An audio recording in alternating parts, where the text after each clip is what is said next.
आज की इस क्लास में हम बायोलॉजी के चार महत्वपूर्ण प्रश्नों के बारे में बात करेंगे। चार महत्वपूर्ण प्रश्नों के बारे में बात करेंगे, वो भी लॉन्ग टाइप के प्रश्न होंगे और 4 नंबर के होंगे। यानी कि कहने का मतलब है कि जो कि आपको बोर्ड में 4 अंक के प्रश्न देखने को मिलेंगे। तो चलिए बात करते हैं। जो मेरा पहला प्रश्न है, और इस प्रश्न को स्टार्ट करने से पहले अगर आप लोग चैनल पर नए तो चैनल को पहले जल्दी से सब्सक्राइब कर लीजिएगा। तो चलिए, और साथ ही साथ में बेल आइकन की घंटी को दबा लीजिएगा ताकि हर वीडियो आपके पास आए। तो चलिए, मेरा पहला प्रश्न क्या है, पहला प्रश्न देख लेते हैं कि जो रसांकुर जो होते हैं वो क्या होते हैं। आप लोगों ने समझ लिया है कि जो रसांकुर जो हैं वो क्या हैं, और ये जो रसांकुर जो होते हैं ये बेसिकली कहाँ पाए जाते हैं, और जो रसांकुर जो होते हैं रसांकुर इनका क्या कार्य है। पहले हमको ये बताना है कि जो रसांकुर जो है क्या है और ये कहाँ पाए जाते हैं। तो चलिए, रसांकुर जो होते हैं ये कहाँ पाए जाते हैं। तो रसांकुर जो होते हैं ये छोटी आंत में पाए जाते हैं, विशेषकर कहाँ, इलियम भाग में पाए जाते हैं, इलियम में। आप लोग समझ रहे हैं कि जो रसांकुर जो होते हैं वो छोटी आंत में, विशेषकर छोटी आंत में शेषांत्र को हम इंग्लिश में इलियम भी कह सकते हैं, इलियम में पाए जाते हैं। जो ये रसांकुर जो होते हैं इलियम में पाए जाते हैं, इतना याद रखेंगे आप। चलिए, अब जो इनका आप देखिए, ये आंत्र के अवशोषण तल को अत्यधिक बढ़ा देते हैं। जो चलिए रसांकुर ये कहाँ पाए जाते हैं, इनका जो मुख्य कार्य क्या होता है, इनका मुख्य कार्य होता है कि ये क्या करते हैं, ये आंत्र के अवशोषण तल को अत्यधिक बढ़ा देते हैं, अत्यधिक बढ़ा देते हैं। अब आगे और बात कर लेते हैं कि इस प्रकार ये पचे हुए भोजन, चलिए इस प्रकार ये पचे हुए भोजन के अवयवों के अधिक अवशोषण में सहायता करते हैं। अब चलिए, जो पचा हुआ जो भोजन है, अब जो पचे हुए भोजन के अवयवों के अधिक अवशोषण में भी ये सहायता करता है, और साथ ही साथ में ये कहाँ सहायता करता है, ये आंत्र के अवशोषण तल को भी अत्यधिक बढ़ा देते हैं। इतना समझ में आया। ये आपका पहला प्रश्न था, ये आपका पहला प्रश्न था कि जो रसांकुर जो होते हैं वो क्या होते हैं, और ये जो रसांकुर जो होते हैं ये कहाँ पाए जाते हैं, इसके बारे में डिस्कस करना। और साथ ही साथ में कह रहा है कि इनका कार्य क्या होता है, इनका कार्य क्या होता है। तो चलिए, रसांकुर जो होते हैं ये कहाँ पाए जाते हैं और इनका कार्य क्या होता है। तो इतना तो मैंने समझ लिया है। अब हम बात करते हैं प्रश्न नंबर, जो मेरा सेकंड के प्रश्न नंबर के बारे में बात करते हैं कि अवशोषण। चलिए, प्रश्न नंबर सेकंड है कि अवशोषण तथा स्वांगीकरण में क्या अंतर है। इस बार हमें अवशोषण और स्वांगीकरण में अंतर बताना होगा। तो चलिए अंतर देख लेते हैं। पहले बात करते हैं कि जो अवशोषण क्या होता है, अवशोषण जो है क्या होता है, फिर हम बात करेंगे कि जो स्वांगीकरण है ये क्या होता है। तो चलिए, पहले हम बात कर लेते हैं जो आपका अवशोषण जो है, अवशोषण क्या होता है। अवशोषण की हम परिभाषा समझ लेते हैं। अब परिभाषा के तौर पर हम समझते हैं कि जो अवशोषण जो है वो क्या होते हैं। तो जब आहार नाल में क्या है कि आहार नाल में जो पचा हुआ भोजन है, जो पचित भोजन के अणुओं के, जो आहार नाल में जो पचित भोजन जो अणु जो होते हैं, अणुओं के विसरित होकर, अब चलिए जो आहार नाल में जो पचित भोजन है उसके अणुओं के विसरित होकर रुधिर में पहुंचने की क्रिया को अवशोषण कहते हैं। अवशोषण कहते हैं। इतना समझ में आया। अब चलिए, इतना समझ में आया कि आहार नाल में पचित भोजन के अणुओं के विसरित होकर रुधिर में पहुंचने की क्रिया को अवशोषण कहते हैं। चलिए, ये आपकी जो इतनी परिभाषा है अवशोषण की बन चुकी है।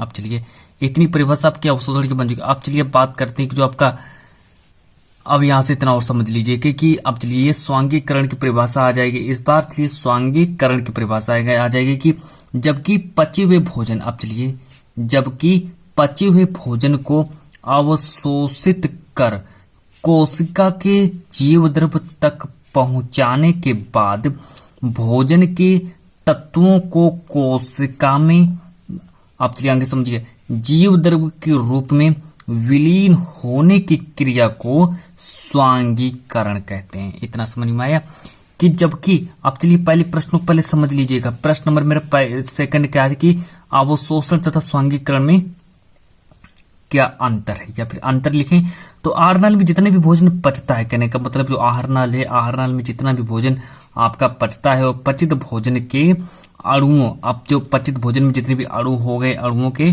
साथ ही साथ में विसरित होकर, अब चलिए अणु जितने भी विसरित हुए और रुधिर में जब वो अणु पहुंचते हैं और रुधिर में पहुंचने की क्रिया को अवशोषण कहते हैं। अब चलिए आगे बात कर लेते हैं कि जबकि पचे हुए भोजन को, अब चलिए पचा हुआ जो भोजन है, अब भोजन को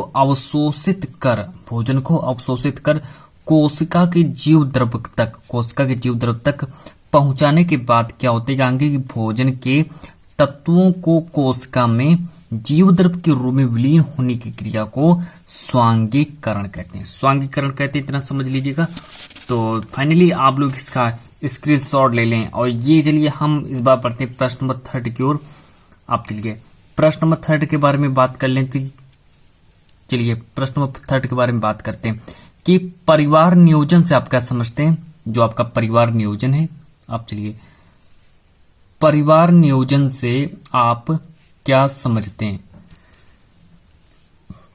ये प्रश्न नंबर आपका 3 रहेगा। प्रश्न नंबर आपका 3 रहेगा कि परिवार नियोजन से आप क्या समझते हैं और छोटे परिवार के महत्व को समझाइए। चलिए छोटे परिवार के महत्व को समझाइए। और यह करके दिया गया है। ये प्रश्न आपसे इस तरीके से पूछ सकता है, एग्जामिनर इस प्रश्न को आपके इस तरीके से पूछ सकता है, या फिर यहाँ पर अथवा करके भी दिया गया है। ऐसे देख लीजिए, या अथवा करके दिया गया है कि परिवार नियोजन पर संक्षिप्त क्या लिखना है, परिवार नियोजन पर संक्षिप्त टिप्पणी लिखना है। ये चलिए ये आपके 2 प्रश्न हैं। ये देखिए कि परिवार नियोजन से आप क्या समझते हैं, छोटे परिवार के महत्व को समझाइए। अब प्रश्न नंबर नेक्स्ट है कि परिवार नियोजन पर संक्षिप्त टिप्पणी लिखना है। चलिए अब हम इस पर संक्षिप्त टिप्पणी लिखते हैं। चलिए बात कर लेते हैं कि परिवार हेतु क्या होता है कि बच्चों की संख्या सीमित कर। अब जो परिवार कल्याण में क्या होता है कि जो बच्चों की जो संख्या वो सीमित रहनी चाहिए। अब चलिए कि जो परिवार कल्याण हेतु बच्चों की संख्या सीमित कर परिवार को नियोजित करने की प्रक्रिया को परिवार नियोजन कहते हैं। अब चलिए जो बच्चे जो हैं, बच्चों की संख्या अगर हम सीमित करें तो वो मेरा परिवार नियोजन कहलाएगा, है ना।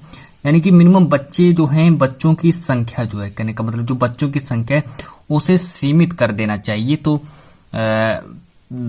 यहाँ पर ये क्या कहलाएगा, आपका परिवार नियोजन कहलाएगा। अब आगे बात कर लेते हैं।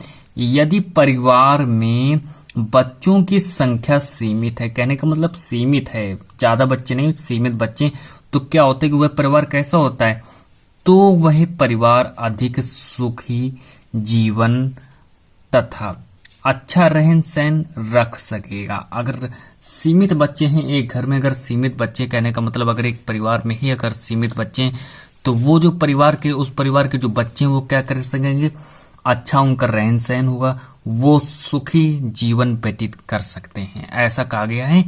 और चलिए ये आपका प्रश्न जो है, ये आपका प्रश्न नंबर 3 था। प्रश्न नंबर 3 था। और प्रश्न नंबर 4 के बारे में बात कर लेते हैं। प्रश्न नंबर मेरा जो 4 है, और प्रश्न नंबर 4 के बारे में बात करते हैं कि जो अलैंगिक जनन की अपेक्षा, अब चलिए अलैंगिक जनन की अपेक्षा लैंगिक जनन क्यों, लैंगिक जनन के क्या लाभ हैं। प्रश्न नंबर मेरा देखिए, प्रश्न नंबर मेरा 4 क्या कह रहा है। प्रश्न नंबर मेरा 4 क्या कह रहा है कि जो अलैंगिक जनन की अपेक्षा, अलैंगिक जनन की अपेक्षा जो लैंगिक जनन के क्या लाभ हैं। आप चलिए लैंगिक जनन के क्या लाभ हैं इसके बारे में डिस्कस करेंगे। तो अलैंगिक जनन, अब चलिए अलैंगिक जनन की अपेक्षा लैंगिक जनन के निम्न लाभ हैं। ये प्रश्न आपसे 4 अंक का पूछा जाएगा, याद रखेंगे। तो चलिए हम बात करते हैं प्रश्न नंबर 4 के बारे में बात करेंगे। चलिए बात कर लेते हैं कि जो लैंगिक जनन से क्या होता है कि जनन संतति में विविधता आती है। जो जनन संतति जो होती है उसमें क्या आती है, उसमें एक विविधता आती है। जो लैंगिक जनन से क्या होती है, आपकी लैंगिक जनन की लैंगिक जनन यानी सॉरी लैंगिक जनन का ये आपका पहला लाभ हो गया। अब जो इसका दूसरा लाभ क्या होता है कि अब चलिए लैंगिक जनन से दूसरा लाभ का हमको क्या प्राप्त होता है कि नए जीवों के विकास में इसकी महत्वपूर्ण भूमिका होती है। मतलब नए जीवों के यहाँ पर से विकास होता है, इतना आप लोग समझ लीजिएगा। सो बेसिकली आज हमने यहाँ पर 4 महत्वपूर्ण टॉपिकों के बारे में बात की और इन सारे के सारे टॉपिकों को समझ लीजिएगा, क्योंकि ये सारे वो महत्वपूर्ण टॉपिक हैं जिनके बोर्ड में 101% आने के सारे चांस हैं। तो चलिए आज की इस क्लास को इतना ही रखते हैं, मिलते हैं नेक्स्ट वीडियो में, जब तक के लिए